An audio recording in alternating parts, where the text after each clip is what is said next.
So starting with introductions, I'm Megan Bates. I am the Senior Community Strategist at Hivebrite. And today I have the absolute pleasure to be joined by Ashleigh Brookshaw, founder at C2M Digital, and Jamie Langskov, the founder and consultant at Chaotic Good Consulting. So thank you both for being with us today. Thank you for Thanks having for me. having us. Yeah. Awesome. All right, to our audience, we've actually shaken up our usual webinar format. We'll kick things off with a session by starting with some actionable strategies that community builders can implement to enhance inclusivity before opening up the floor to you and your questions. So start sending your questions now and throughout the discussion, and we'll do our best to answer them all. We may not be able to answer them all, but we still want to get your questions in there, so please share those through the chat. We'd also like to read more about your communities and goals and challenges. So if there are any things you love about this session or any feedback you'd like to share, let us know via the chat. Okay, so now with our intros out of the way, let's get started. So how have you two seen DEI to be critical to a community success? Yeah, thanks, Megan. This is a really great question, and I'm really kind of excited to kick us off with this. So, from my perspective, online communities really are centered around people, and people are the DNA of organizations. And it is my belief that community managers need to be well-rounded and well-versed in cultural elements. And what I mean by cultural elements, I mean norms, I mean languages, I mean rituals and values, and specifically attitudes. That includes getting a baseline of who your users are on a regular basis. I have actually seen a lot of community programs fail because management did not bridge the gap between the business objectives and the different audiences. Like, again, I said, people are really the DNA and really at the center of community building. So some of the ways that I've seen some communities fail by not bridging that gap is not providing feedback to the users and not taking their suggestions. So really kind of closing that loop. So in my opinion, it's really important now more than ever for community managers to integrate DEIB and strategic initiatives related to community. And one way to accomplish that is to incorporate it in a business use case. I love that. Absolutely. And as a previous community manager, that totally makes sense to me, a lot of what you're saying. Jamie, feel free to tap into that. What are some things that you've seen in a community Yeah, success? thanks, Megan. Most of my background is in developer communities and product communities. And so for me, one of the most important outcomes of a DEI program is representation.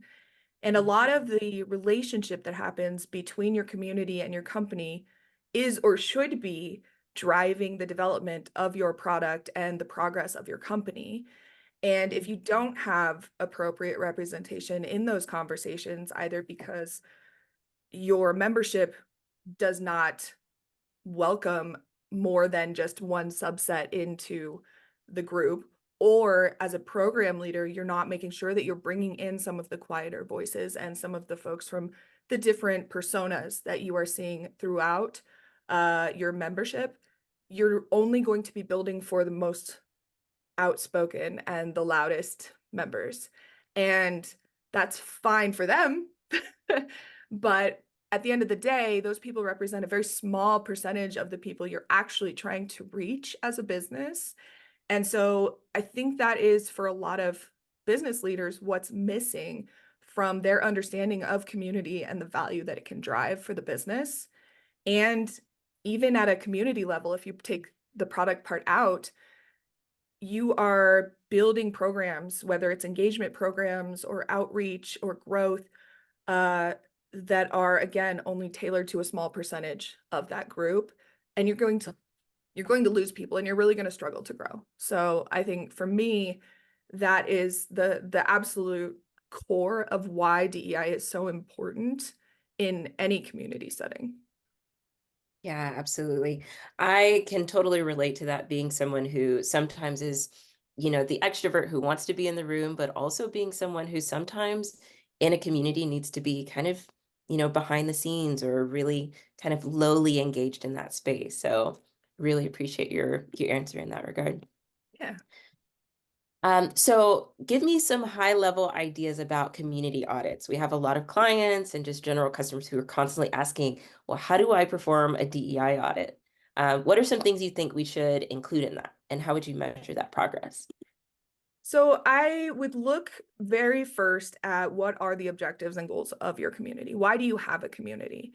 And then taking a very holistic approach to how you are collecting data around whether or not your community is both serving your community members and if it is serving your company's goals. And I think if you start with a combination of qualitative and quantitative data gathering, so you're going to do everything from member interviews to surveys so that you can put some numbers behind things and bring that all together to say, okay, what is our member breakdown? How does our how does our membership actually look? What do they want? What do they need? What are the frequencies with which they are coming back to the community? And there are, general community health metrics that you can look at with regards to how often people are engaging, how frequently they're coming back. Do they stay for 5 seconds and leave? And then how does the actual engagement breakdown go across your community? That you can apply to your DEI program to say, okay, these are the targets that we are setting. And I think that's really quickly, because I want to give Ashleigh a chance on this one as well. But we are looking at a time when DEI programs are under more pressure to prove their value. And I think that those of us who work in this space intuitively know the value, and we're getting better at communicating the value. But we also have to be unashamed to say, yeah, I want to see at least 50% female leadership. I want to see people from every racial background, every ethnic background, every, geographic background that we have customers or partners in. And I want to see those things represented and draw a line in the sand and measure against that and say, are we doing enough to get there? At one of the companies I worked at, they came out with their 2020 goal. And this was like 2015. They were like, in 5 years, we want to have 25% female leadership. And I was like, wow, that's a low bar. And they were so proud of it. And I'm just going, oh, you guys, what are we doing? So anyway, with that, I think that if you are already good at measuring community, you can apply the same principles to measuring your DEI program and just being unashamed to say, we have big goals and we're going to hold ourselves accountable to them. Oh, I love what you said about, if we've already got the analytics for community, how about we pivot some of that and include some DEI stuff in there as well? So it's super helpful. Ashleigh, what about you? What are you thinking in terms of a DEI audit? What will we include? Yeah, so I think first and foremost, this is a good opportunity to discuss the importance of relationship building and management with other people in your department, right?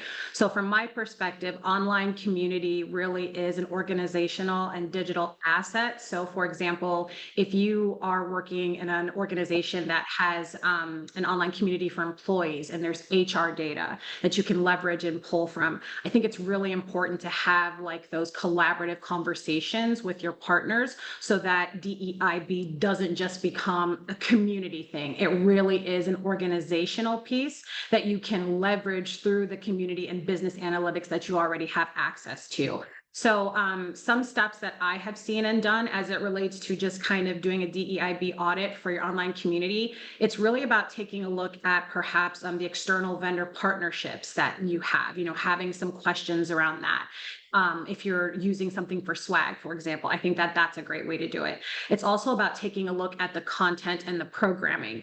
I have worked with a lot of communities where it's not just the online community manager. So in this case, me doing the programming, I'm really pulling in programming from other departments, whether it's an association and I'm doing professional development content, for speakers, so on and so forth. It's really about holding your partners accountable and really introducing the concept of DEIB in how they're sourcing their topics, how they're sourcing their speakers, and then taking that a level deeper into the community by taking a look at those analytics. So for example, if you have a discussion, creating awareness about a particular speaker, see what the likes are, see what any type of discussion and comments are, to see like, oh, is this like a great way to do it, or are we missing the mark on here? I think some additional examples could include taking a look at the campaigns, like I said, and just having very small and informal touch points with your users via like polls or other community functionality based on your platform.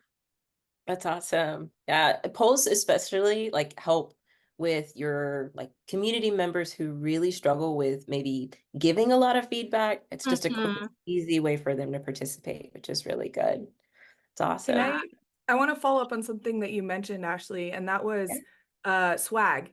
And Mhm. swag is such an interesting way to approach DEI, and it's because it's accessible and it's easy for you to start with.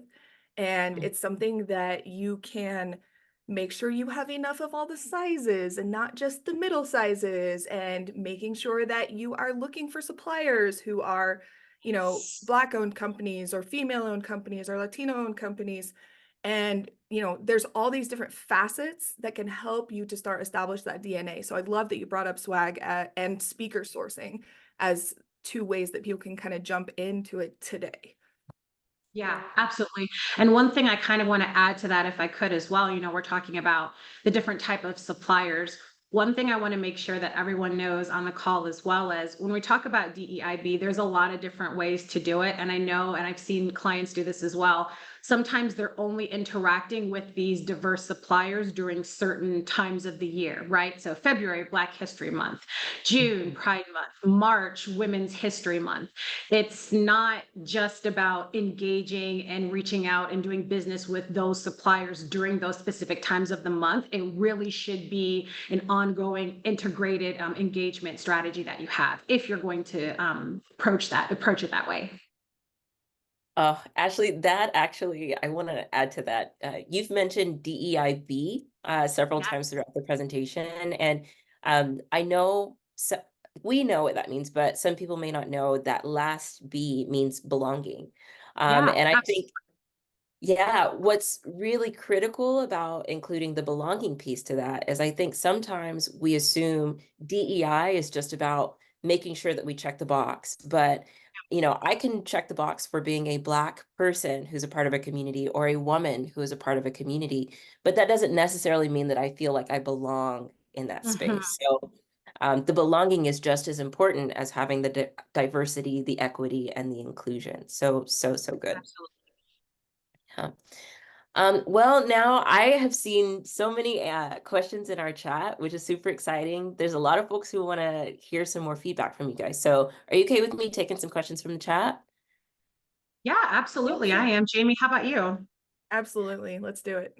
Awesome. All right. So one of those questions is, what are some common obstacles or challenges that communities may face when trying to make progress in DEI? Jamie, would you like to go first? Or if not, I can go ahead and jump in. Sure. I will just say that the biggest one that comes to mind for me is what you were talking about before, Ashley, which is stakeholder management.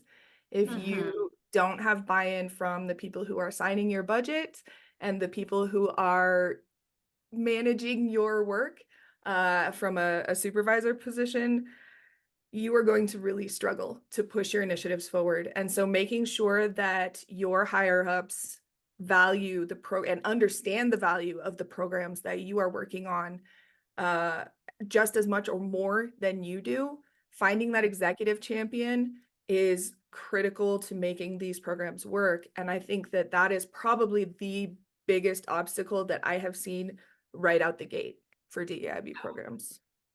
Yeah, I would agree with that. I mean, and when we talk about different type of obstacles or challenges, it's really going to depend on the type of community you have as well. I mean, because again, from my professional opinion, community is really kind of like that digital representation of an organization. So if your overall like just company leadership, to Jamie's point, is just not feeling it, you're really going to struggle. A couple of things that I just want to highlight in terms of like some tactics that community managers can use, in addition to what Jamie has mentioned. Definitely having those incentives or rewards. Try to remove as many barriers as you can when you're having these conversations with executive leaderships and with your users, and then learn and understand their objections. I think that that's really important. That goes back to what I said earlier about people being like the DNA and really getting an understanding of attitudes. I think that that plays a huge key. And then, of course, as community managers and strategists, we are typically the face of the community. So as much as we can make that personal appeal, even though it seems like a very daunting task, I do think that making that personal appeal while having the business objectives in your back pocket goes a long way as well. That's I good. think this is a good point to also point out that both Ashleigh and I have a change management background as well. And so we are both coming at this from the perspective of behavioral change. And when you are trying to get people to change their mindset and then change their behaviors, there's a process that you can follow and a framework that will help you address each of those stages of change that people go through when you're asking them to make those changes. So, executive leadership's one of them. Making sure that you understand the mindset of the people as they're going through this process and looking at where are they finding resistance? Is it because they don't know what they should do? Is it because they don't know how? They don't have the power to do things, or in their perception, right? These may not be real objections, but that may be what they're feeling in their brain. And so as somebody who's kind of leading them on this journey, you have to get in their headspace and start to give them solutions to help them move past those resistances. And so, going back to what we were talking about before about gathering data, it's a great time to just talk to your members, whether it's a one-on-one interview or a group chat or a survey. People are going to want to give, as mentioned, feedback in different ways, and giving them the opportunity and asking and soliciting that feedback, I think is step one anytime you're trying to launch a program like this. And Jamie, one thing I do want to add, just for the benefit of our listeners as well, when we're talking about giving feedback, I think it's really important, again, to have like different types of feedback. I'm remembering a client that I worked with who we had it kind of like an anonymous survey, if you will, and they provided some feedback on why they weren't engaging in the community. And it kind of goes back to what Meghan was saying about me using the word belonging. This user told me they didn't feel like they belonged in the community. So they were very firmly set in that kind of lurker level of the engagement period where they're like, I'm just going to look, but I don't feel comfortable participating. And like, why is that? So to your point, that behavioral change and creating resistance tactics around that is going to be really important as well. Yeah. There's so much of like the DEI conversation that really is just about taking things a step further and continuing these like baby steps to get your users in a place where they feel like they belong, where they feel like the space is equitable. In my previous community management experience, I had to lead kind of these check-ins with my users, and I was even down to just hosting them at this time at 10 a.m. Some of them were starting their day or were ending their day, so to speak. And so, I tried to take it a step further and say, okay, let's honor that. And if this is the time that works for me, but this time is a little too late for you, maybe we stagger so that one of these meetings is during my time, the next week it's during your time. And just DEI sometimes is more about just trying to find those middle grounds that make your users feel like they can actually participate. I love that.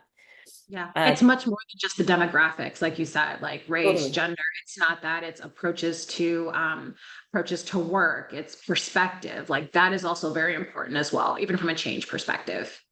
Absolutely.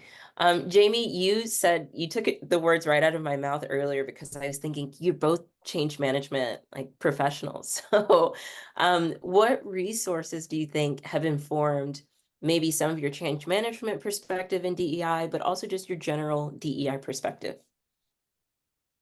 You go ahead, Ashleigh. I feel like I'm Yeah, talking a lot and no, tired of no, hearing I myself. love it. No, I love it. So for me, just I have a very multidisciplinary approach to DEIB. So I read a lot of books. I also have a master's degree in multicultural organizational communication with a concentration in training and development. So a lot of my resources actually came from like my coursework in certain books as well. So just to kind of give you an idea, I love Social Chemistry by Marissa King. That's a great book. Impact by Paul Givens is a great book because that talks a lot about online like digital culture. And then White Fragility, Tribes, People Power. Those are some of my favorite books. As we talk about change management from a disciplinary or discipline perspective, both I believe Jamie is ProSci certified as well. They have a lot of templates and a lot of like resources as well. So as we're building kind of like online community plans, I go through like what are the phases of like, how do you generate awareness and specifically desire. So in order to really get people to buy into DEIB, and I talked a little bit about this earlier, it's about having like those business objectives in their pockets. You have to really highlight the what's in it for them, or the with them, as we call it in change management. I love Love that. So as you mentioned, I am ProSci certified. My background is more in larger social sciences in terms of scope. So I have an undergrad in political science, and then I went into business with an MBA. And I realized as I was going through this community work that change management was really actually something that would be very useful to have, because a lot of times we don't have the authority to tell people they have to do a thing, right? And I saw for so many years at SAP, I had put in my personal development goals, learning to influence without authority. Tell me if you guys have written that one down. Yeah. And then I realized, there's actually a thing I can do to get better at this. And so I went to an on-site training. The ProSci training is literally the most valuable like certification type training I've ever taken. And so I highly recommend it. But as Ashleigh mentioned, they have firstly a breakdown of the ADKAR process, which is what they teach.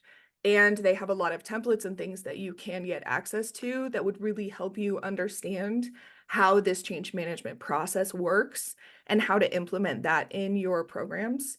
But in addition to that, I strongly recommend that people take an intentional step to actually grow the network of inputs they're getting into their brain on a regular basis.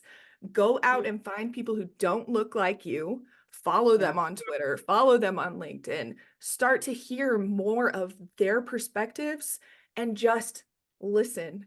And, I'm going to address the white elephant in the room and say, we as white presenting people, now I have an Asian background, but I'm white presenting, so I pass the whiteness thing. And I've been in a lot of rooms where stuff has been said that I am just so uncomfortable with. And I have to say that some of the biggest problems I see with even well-meaning white folks in the workplace is we are so afraid to actually make a mistake that we're just like, I'm not going to try. That's everybody else's problem. It's not my problem, right? And so I think that one of the most important things that our white allies can do is to both practice their discomfort in front of other white folks and say, you know what? Actually, I am going to give up this thing or this opportunity or this whatever. Like, I'm going to make space so that someone who should get this opportunity but didn't can step into that role. And I think one of the people who is best at doing this publicly is Scott Hanselman. He is, not only is he brilliant, but he is somebody who practices this, I'm going to step down and out of the way so that I can make room and lift up other people who have not been given that opportunity. And so I think that, if you are trying to drive a DEI program and you're coming from a place where you have fundamentally no understanding of someone else's experience, we have to turn off our mouths and do more listening and paying attention and asking and being prepared to accept that other people's experiences are different than our expectations or our assumptions. And I think that's one of the biggest pitfalls that white presenting male or female community leaders tend to fall into, is we assume we know things. And the reality is that most of us, all of us, we're all ignorant because we live our own experience, right? And so being willing to listen and being willing to say, I don't know, you tell me what you need. And then actually putting that into practice, I think is probably the most critical thing that we can do. I do a lot of work, I guess, right now with champions programs and making sure group admins feel like they are empowered to lead a community alongside a community manager. And I think this is where DEI is like mostly helpful and mostly needed sometimes, because a group admin sometimes is just conflated as someone who's really active in the community. But a group admin, a lot of the times, needs to cultivate the community members who are there, who are kind of in the margins, or people who are not really participating in certain ways. So anytime someone is asking me to do group admin work, or can you consult with us to figure out what our group admins need to be successful, I always encourage them to try to pair group admins with newbies, or try to get those group admins to understand this is not just an opportunity to be the title. It really is an opportunity to cultivate people in this space that may be struggling technologically speaking, or maybe struggling from not seeing people who look like them in that space. So pairing group admin work with some aspect of mentoring is one of those simple ways that I like to include some DEI work.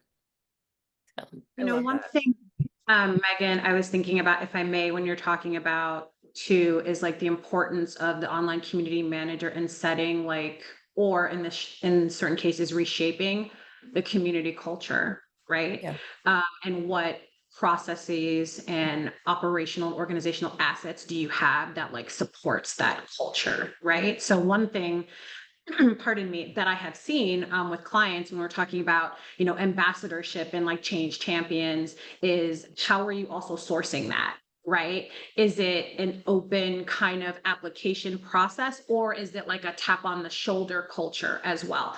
That is something that I think is really important, that sometimes like gets lost when people are like, oh, we want to have these great champions. This is a great way to do it. But we talked about not everybody's like super extroverted, right? So again, being intentional about how are you sourcing champions? Is there a variety of ways of doing it? And then also, what is your criteria for accepting champions as well, I think is really, really important.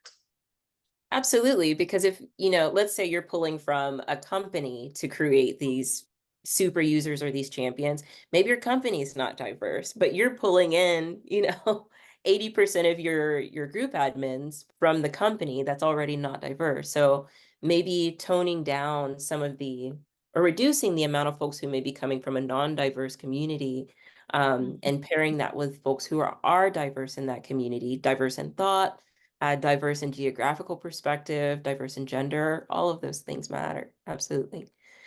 So I love that. And I want to just give a quick example. So I worked with a client last year who was really struggling to get their champions program off the ground. And one thing that we really came to a deep understanding of was that, like you said, some people are more shy. They don't want to be necessarily publicly recognized for whatever reason. Sometimes it's, I don't want my work to know that I'm spending all this time on this community. And sometimes it's just, I'm not comfortable with public recognition, or I'm not comfortable in contributing in that way. And so one of the things that we came to with that client was, we need to offer different ways for people to qualify to be a champion, right? Yeah. Maybe some people like writing, but they really do not want to be live on a video or on a podcast. Maybe they like to create demos, but they don't want to live stream on Twitch. Like, that's okay. And so when you're creating those criteria for selecting your champions, think about, and again, I'm a big fan of asking, but think about the different ways that people might contribute that address some of those different personalities and different learning types and different preferences that your very valuable community members may want to engage in more. Jamie, I wonder if that's something along the lines of, here are the 10 criteria for being a group admin or a champion to this community, and then letting users kind of choose what the top 5 things are that they may be. It's not you have to hit all the 10 boxes, but more so, here's a wide variety of criteria. Let's select, can you qualify those top 5? And for folks who can't qualify the top 5, offering training services or offering some kind of opportunity for everyone to be on that same page. I love that. Yeah. And I mean, some of them you're going to see that are super active in answering questions, and that's amazing. That's super valuable for us. But it's not the only thing that people who are experts in that space necessarily want to do or are good at doing. And so if you say that is the only way that you become a champion, we just look at the top contributors list, like it's lazy. And it's definitely excluding some really important voices that you are not even aware of at this point because you're not giving them an open door to walk through. Yeah. And so I think, connecting what your criteria are with the preferences of your community and also the needs of your business is also going to help you make those conversations back to your executive stakeholders and saying, no, I mean, we have some who are really good at answering questions, and we know that drives SEO and we know that drives, engagement, but also we have these other folks who are improving documentation. They are, writing content, they are engaging, they're referring and bringing people into the community. Like, it doesn't have to be work for free. It can be, we are generally building this exponential relationship web that is the community. And one more point I want to make is, Ashleigh, you had mentioned the change champions or the change advocates, right? And so from a change management perspective, those are the people who are going to their friends and saying, hey, actually, this is not that bad. Like, you should give it a try, or it's really cool. Like, let's check it out together. And people are more likely to listen to their friends and their peers than they are to HR coming in and being like, this is what we're doing now.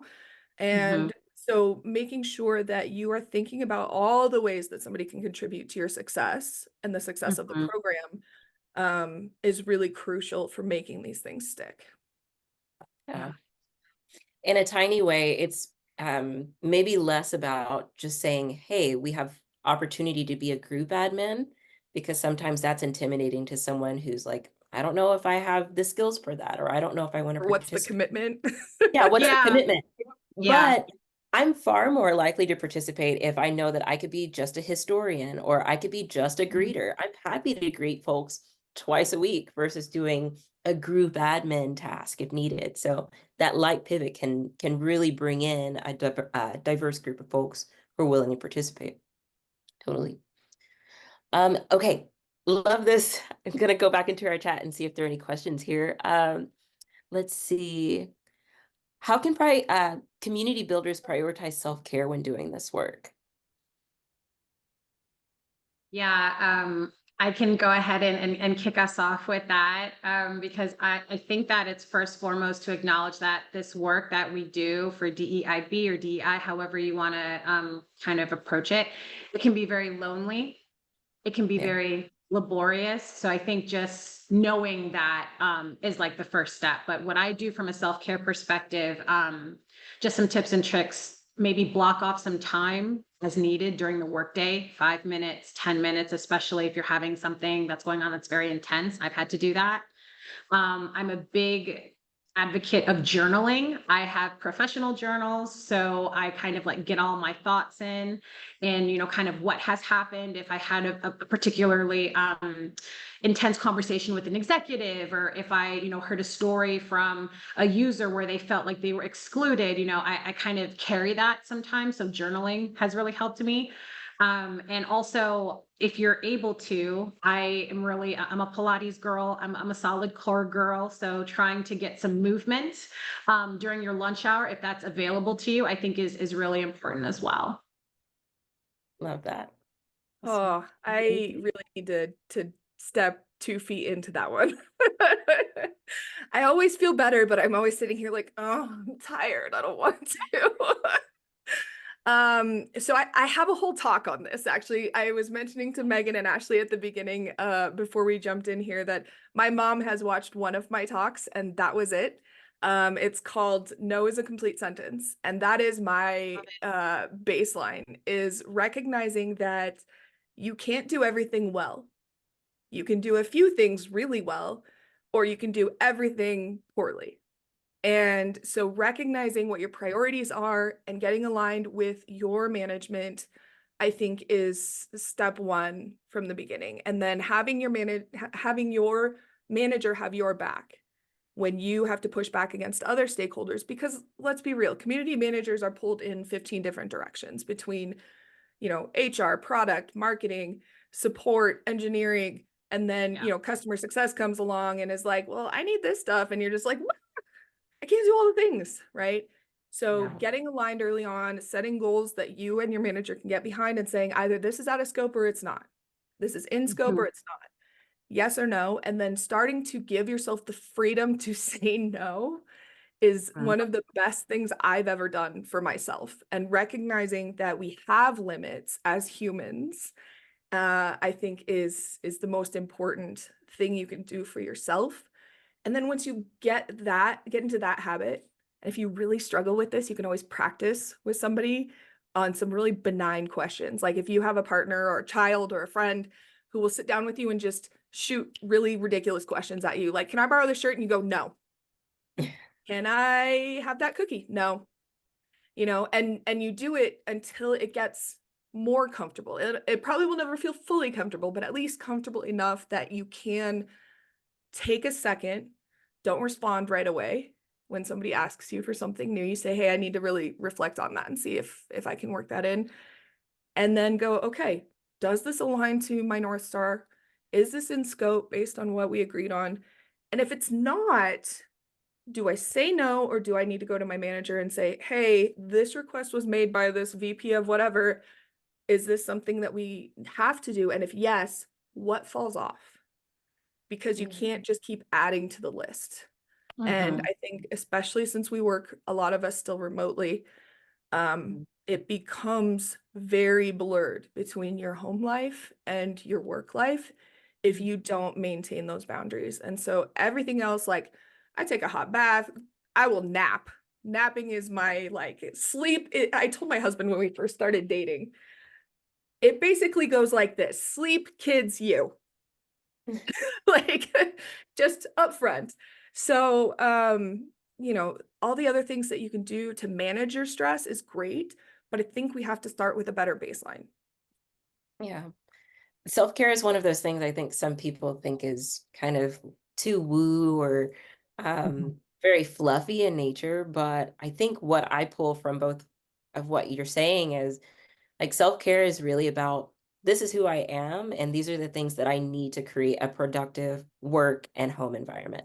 Like Ashleigh does Pilates, and I think some of the like fluffiness of self-care makes us think, well, Pilates is not self-care, but it's self-care for Ashleigh, and it allows Ashleigh to become like the person that she is on this call or the person that she is when she's consulting. For Jamie, it's saying no, and somebody else may be on their Shonda Rhimes year of yes and not interested in saying no. So self-care really looks different for different people, but I also think it's less about the fluffy context of manicures and all the things that people need, and more so just about saying this is who I am, this is how I need to function. There's no good or bad to self-care. It's what's functional for you. So love that. Yeah. One thing I do want to add, and we don't have to go too deep in it, but Jamie, I love when you're saying like having that baseline of like just saying no. I just want to, share with the callers thinking about how you say no in your cultural context and how that can come up. And the reason I'm saying that is because as a person of color, non-white, not white presenting, me saying no may come off differently than someone like Jamie saying no, depending on cultural bias, depending on the culture of your organization. So, I mean, that could be like a whole separate thing that we Yeah. could get into on another call because we couldn't cover it. But again, just thinking through how you say no, how that shows up, and then navigating appropriately. I just wanted to add that. Oh, Ashley, that's so good. Especially thinking about sometimes community members may be really critical. Some are more critical than others. And Mhm, sometimes we take those things personally, but sometimes it's cultural. And mhm. criticism is a form of love for Part of some the culture. cultures. Yeah, Mhm. love that. Oh, guys, you're just great. I'm so happy to be here with you. One question I want to pull from the chat that's been on my brain. How do you measure DEI if you don't capture personal information? I love this one. So I implemented GDPR at SAP, which is a community of over 3 million members, and they are the biggest, most visible, or at least one of, software companies in Germany. And so they have to be the gold standard, right? And so for our community, we really had to balance how much information do we capture versus how much do we say, you know what, actually, we don't need that. Like, it's a nice to know, but we really don't need it. Mhm. Um, and so it's why I mentioned actually going out and asking your members. And you can do an anonymous survey, like Ashley mentioned earlier, where you are asking demographic questions, but you're not associating that with any individual person. Mm. And I did a podcast episode recently with a former colleague at MongoDB who is now working at a data management company. They do software for data. And she brought it to a whole nother level. She said, "Why are you asking my name? You don't need to know my name. You don't need to know where I live. You don't need to know anything about me. Like, maybe you need my email address just to send me emails, but that is about it." And I'm like, you're not wrong. I mean, if you think about Reddit is very Yeah. intentionally anonymous, Yeah. right? But they still ask those questions up front. And you have to think like, okay, is this like a cover your ass situation where you are like, okay, we need to know if you are doing illegal, shady things, or is it because Mm. marketing wanted that information? Yeah. And so I think that being very thoughtful about the data you're collecting and what the context is and how you're going to use it Yeah. is critical for every community manager. But there's an element of safety when it comes to asking demographic questions. And so I think your safest bet is to ask those anonymously and Mm, say, you know, all within the context of the same survey. So you can connect attitudes and responses with mhm. a persona, but the persona is anonymized, right? And so in that context, you really need to think through how the data is going to be used. What is the worst possible scenario of that data going to someone else or somebody using it in a way that's not ethical? Mhm. It kind of gets into like data privacy, like in general, right? So that, I mean, in the experiences that I've had, fortunately, I've had a lot of communities where I've done a lot of internal employee like use cases. So it just integrated like with the online system. Like we were just able, it came over and we selected certain fields, which was really nice, you know?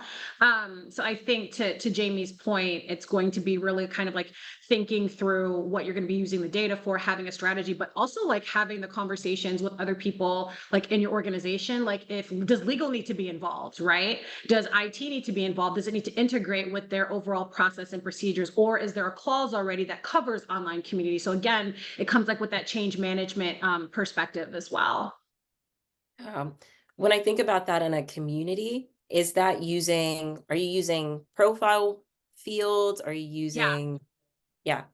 Yeah, it's the profile field. So it could be something like, first name, last name, department, email. I did run into one instance, which I thought was really interesting.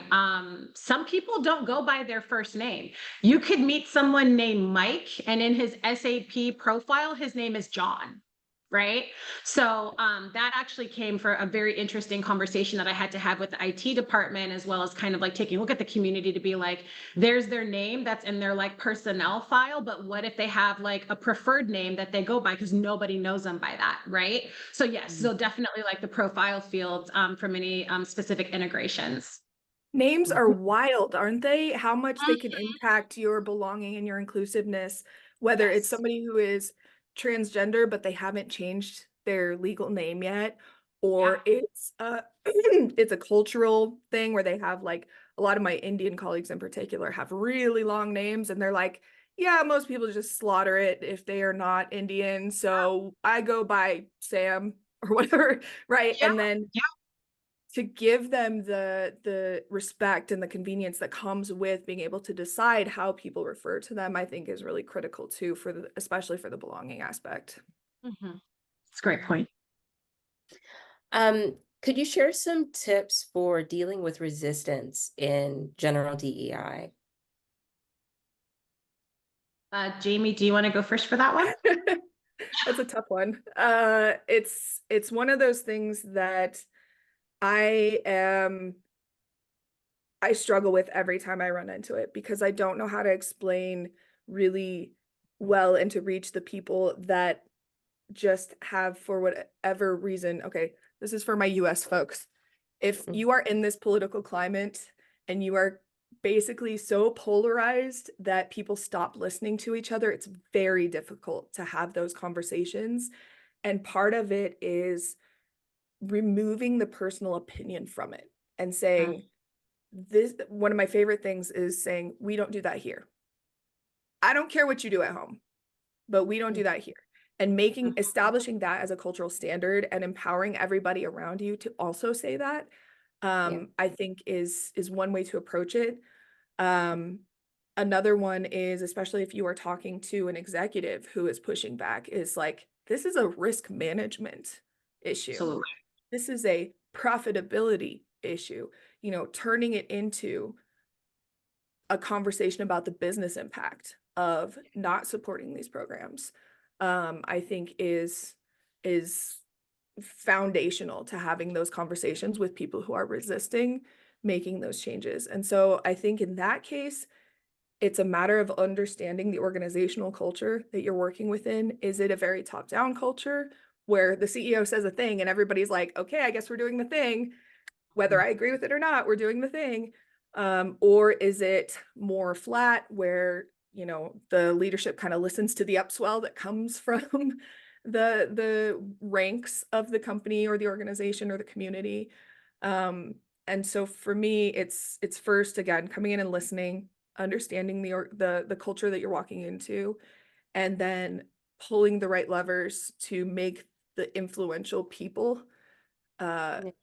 more supportive of what you're doing and letting them kind of be your champions out to the rest. Yeah. Yeah, absolutely. I agree and endorse 100% everything Jamie has said. One of the things I do want to make sure that the callers know as well is that it's going to be a process, right? It is a journey. It is not going to be, sometimes it could be solved in a couple conversations, and sometimes these conversations take months, and in some cases, years. So I know that's not the glamorous side of DEIB, but I think it's important that people that we know that, right? Because it's going to be a lot of different conversations. I like to leverage resources or research and statistics to help make that case, because I have learned that sometimes there's like the written culture of the organization that says, yes, this is what we do, like we care about our people, et cetera, et cetera.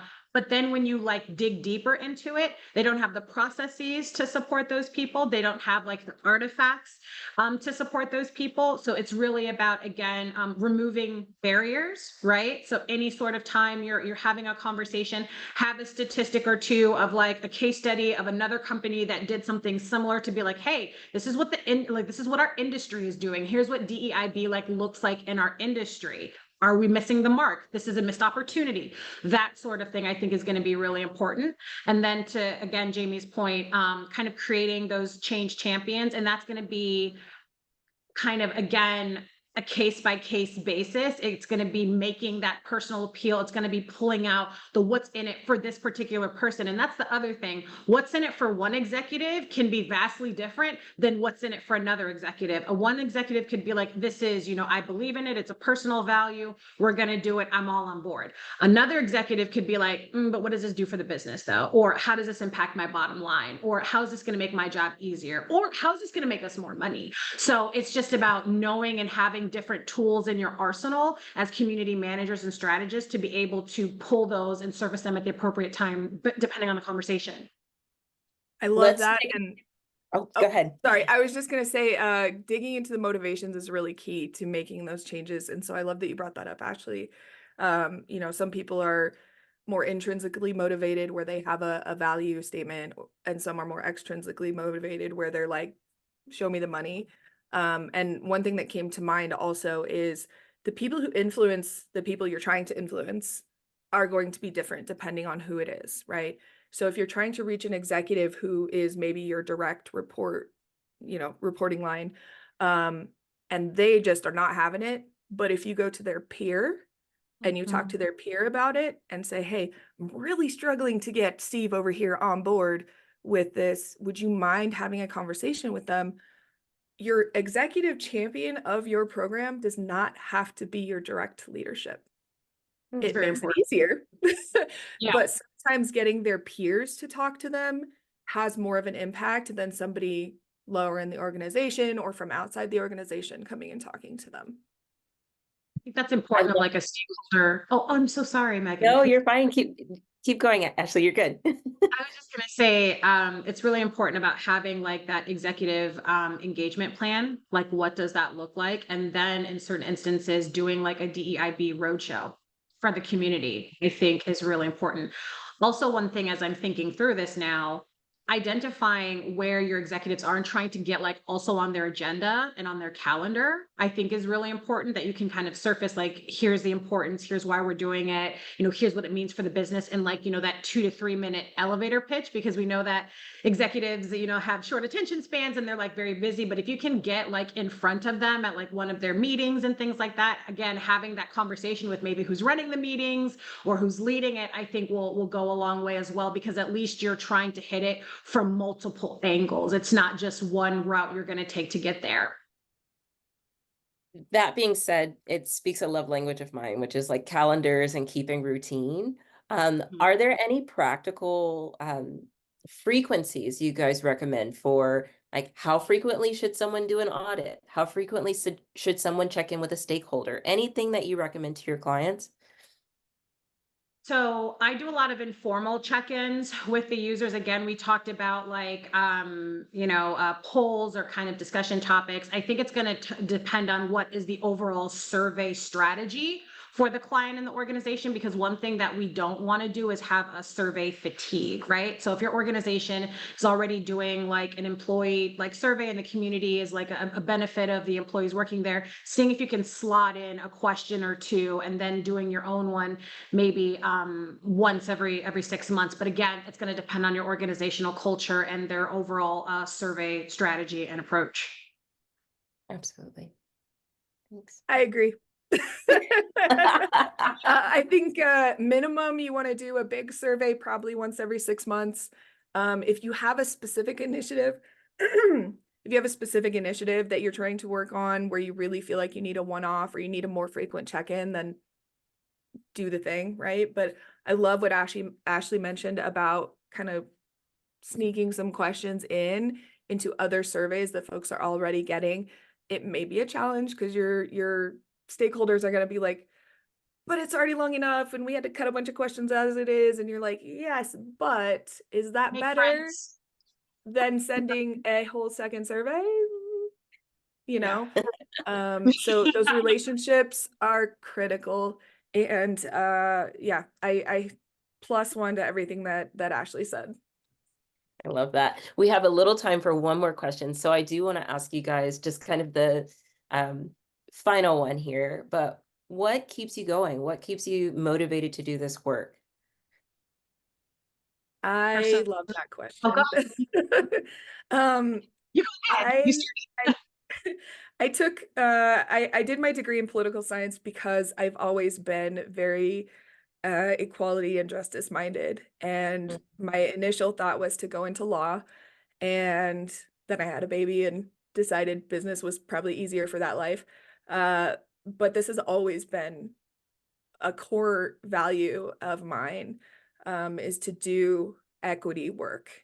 And so for me, there's not an option. And I had mentioned to the ladies before we got here that one of the things I don't want to only be known for is DEIB work. And that's because as women, as non-white people, as, you know, non-cis het, whatever, like we get pushed into these positions to do all the work for the people who actually need to be making the changes.